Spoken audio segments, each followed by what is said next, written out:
আজকে আমরা জানবো স্কেল সম্পর্কে। স্কেল সম্পর্কে জানার জন্য প্রথমেই বুঝতে হবে যে সুরের বিভিন্ন ধাপ আছে, বিভিন্ন সিঁড়ি আছে। যেমন আমি পড়তেছি, ধরেন গজল দিয়ে বুঝাই, উদাহরণস্বরূপ এটা একটা। আবার যদি বলি আল্লাহ আমারে আল্লাহ আমারে, এই যে বুঝছেন, এগুলো কি স্কেল। তেলাওয়াতের মধ্যে কি এগুলো স্কেল আছে, বুঝছেন নি? এখন স্কেল জিনিসটা ভালো করে বোঝার জন্য আপনাদেরকে প্রথমে একটা উদাহরণ দিচ্ছি।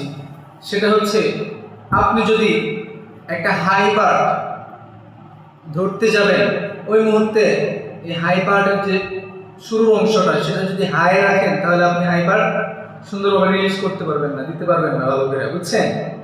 এখন আপনাকে হাই পার্টে যাওয়ার জন্য নিচে থাকতে হবে, হাই পার্টে যাওয়ার জন্য নিচে থেকে শুরু করতে হবে, ঠিক আছে? যেমন সুতোয় টান দিলে মালি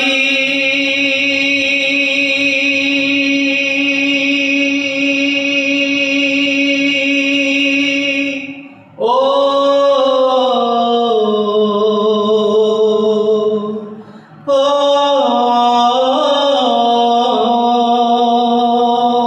সুন্দরভাবে দিতে পারছি না?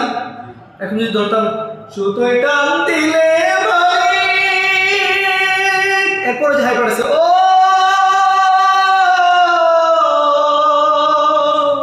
আমার প্র্যাকটিস আছে বলে চলে আসছে, ও কষ্ট হয়ে যাবে। কি হয়ে যাবে? কষ্ট হয়ে যাবে। কিন্তু প্রথম যে বলছি সুতোয় টান দিলে মালি ও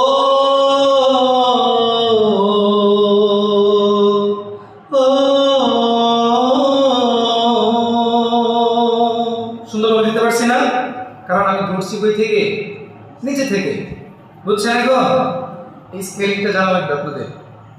যেমন যে এটার মধ্যে একটা পড়া আছে না, আমরা যেরকম আমরা প্রশ্ন করছি, এখানে একটা আয়াত আছে লিনাফতিনাহুম ফি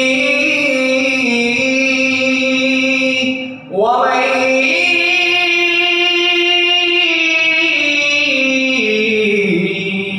يعرض عن ذكر ربه يسلكه عذابا صعدا। এখন যদি আমরা পড়তাম লিনাফতিনাহুম ফি, উঠে গেছি কিন্তু উপরে, আর যাওয়ার জায়গা নাই, ওয়া মাই, দেখছেন? এভাবে কি হয়ে যাবে? গলা ছেড়ে দিবে, অর্থাৎ কষ্ট হয়ে যাবে। তো আমরা যখন হাই পার্টে যাব, যখন মানে উচ্চ স্কেলে উঠবো, তখন আমরা ধরবো কই থেকে? লো থেকে, লো পার্ট থেকে, ঠিক আছে? উদাহরণস্বরূপ মদিনা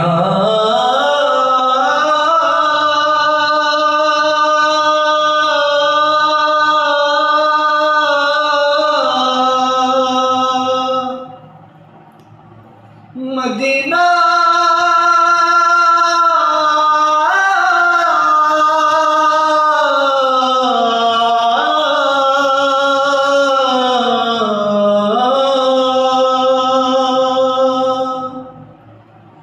আমি আল্লাহ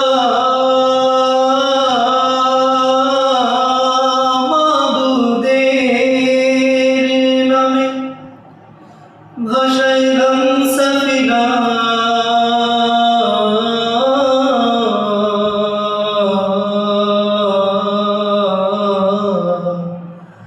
ছেড়ে দে নৌকা মাঝি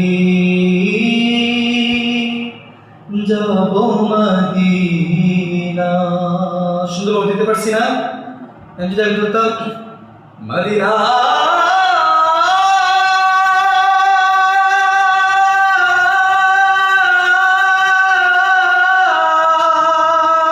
এটা পারছি, এরপরে আরেকটা আছে মদিনা, এটা পারবো সম্ভব? কিন্তু আমি যদি ধরতাম মদিনা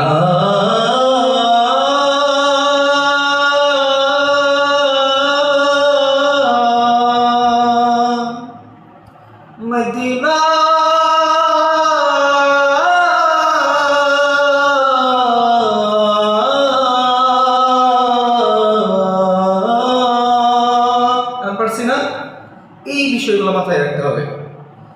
হাই পার্ট আসবে, যখন হাই স্কেলে যেতে হবে তখন কি ধরতে হবে কই থেকে? নিচে থেকে, ঠিক আছে না? আচ্ছা, তো যেটা বোঝানোর উদ্দেশ্য, উদাহরণস্বরূপ আলহামদুলিল্লাহি রাব্বিল আলামিন আর রহমানির রহিম মালিকি ইয়াউমিদ্দিন ইয়াকা না'বুদু ওয়া ইয়াকা নাস্তাঈন ইহদিনাস সিরাতাল মুস্তাকিম। অশুদ্ধ হইছে? অশুদ্ধ হয় না, শুদ্ধ হয়েছে। শুদ্ধ হয়েছে কিন্তু সুন্দর হয় নাই। কি বলছে বুঝছেন? শুদ্ধ হয়েছে, সুন্দর হয় নাই। সুন্দর করার জন্য যদি পড়তেন আলহামদুলিল্লাহি রাব্বিল আলামিন আর রহমানির রহিম মালিকি ইয়াউমিদ্দিন ইয়াকা না'বুদু ওয়া ইয়াকা নাস্তাঈন। অর্থাৎ এই যে ঢেউ, তরঙ্গ, উপরে নিচে, এগুলোর দ্বারা করা সৌন্দর্য বাড়ে। শুদ্ধ এক জিনিস, সুন্দর আরেক জিনিস। শুদ্ধ এক জিনিস, সুন্দর আরেক জিনিস। শুদ্ধ করে আগেরবার পড়ছি না, শ্রুতি মধুর হয়েছে, এখন যে পড়ছি এমন হয়েছে না? অর্থাৎ তেলাওয়াতে মাধুর্যতা আনার জন্য, ভালো লাগা আনার জন্য, সৌন্দর্য আনার জন্য, হ্যাঁ, আপনার কি করতে হবে? বিভিন্ন ভাবে ঢেউ তরঙ্গ করতে হবে, উপরে নিচে করতে হবে। এই টাইপের কি মানে একটা সিস্টেমের মধ্যে আপনার তেলাওয়াতটা চালাই দিতে হবে, কখনো উপরে কখনো নিচে, স্কেলটা ঠিক রেখা। বুঝেন নাই? এখন আমি পড়ছি আলহামদুলিল্লাহি রাব্বিল আলামিন আর রহমানির রহিম। এর উপরে তুললে হবে? সামঞ্জস্যতা বজায় আছে? নাই। এখন যদি পড়তাম আলহামদুলিল্লাহি রাব্বিল আলামিন আর রহমানির রহিম মালিকি ইয়াউমিদ্দিন। আরে শুনেন, ধরেন না জেহেরকা পড়তেছি আউযু বিল্লাহি মিনাশ শাইতানির রাজীম, হইল না? কিন্তু জেহেরকা তো পড়ছি, সুন্দর লাগলো না কেন? ফিনিশিংটা আসে নাই। ফিনিশিংটা কি করে নাই? আসে নাই। ফিনিশিং আসবে তখন আউযু বিল্লাহি মিনাশ শাইতানির রাজীম। ফিনিশিং না? আর এটা ছিল আউযু বিল্লাহি মিনাশ শাইতানির রাজীম। হইল? অর্থাৎ স্কেলের একটা বিষয় আছে, তালের একটা বিষয় আছে, ফিনিশিং এর একটা বিষয় আছে। এগুলো মাথায় রেখে তেলাওয়াত করতে হবে, তাহলে তেলাওয়াত সুন্দর হবে না। ঠিক আছে? আল্লাহ পাক আমাদের সবাইকে সঠিক বোঝা, আমল করার তৌফিক দান করুক, শুদ্ধ এবং সমুদ্র কণ্ঠে কোরআন তেলাওয়াত করার তৌফিক দান করুন। আমিন।